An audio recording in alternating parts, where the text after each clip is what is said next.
ለትዳር አልደረስኩም ገና ብዙ ይቀረኛል እኔ ህፃን ነኝ ማደግ ፈልጋለሁ ብለዋልና ውዶቻችን ወገኖች አራ እንድረስለት እንዴ ይሄ ልጅ ህፃን ነው ገና ምንም አላደረገም ምንም አላየም ስለዚህ ጡጦ ልንገዛለት ይገባል ጡጦ ያስፈልጋል ገባችሁ አይደለ እና ይሄ ደግሞ ይሄን የመሰለ ልዑል የሆነ ልጅ አድርሶ ህፃን ነኝ ለትዳር አልደረስኩም ማለት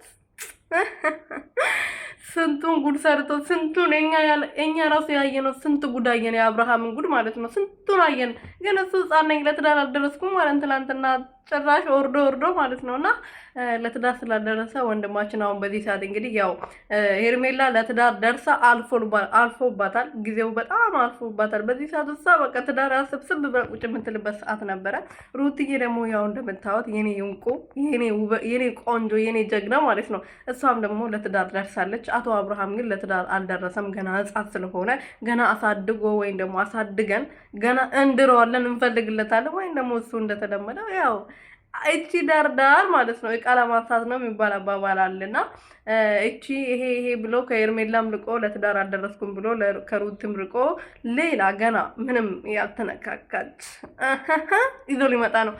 ሰላም ቤተሰቦቼ እንዴት ናችሁልኝ? እኔ በጣም ደህና ነኝ እግዚአብሔር ይመስገን። በያላችሁበት ሰላማችሁ በዝትን ፍርፍ ይበርልኝ። ለዚህ ቤት ለዚህ ቻናል አዲስ ሆናችሁ ሰብስክራይብ፣ ሼር፣ ላይክ እያደረጋችሁ ቤተሰብ ሁኑ።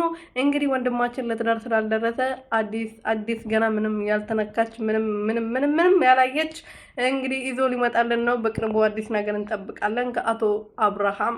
እንግዲህ ምንም ማድረግ አንችልም ከልዑልዬ አባት ማለት ነው። ያው ህፃን ስለሆነ ገና ህፃን ልክ እንደሱ ገና ምንም ያላየች ልክ እንደሱ እሱ ምንም አላየ ምንም አለካ ምንም የትም ያልደረሰ የትም ያልተነዳ ነውና እሷም ደግሞ የትም ያልተነዳች መሆን አለባት። ስለዚህ በቅርቡ አዲስ ነገር እንጠብቃለን ወገኖቼ።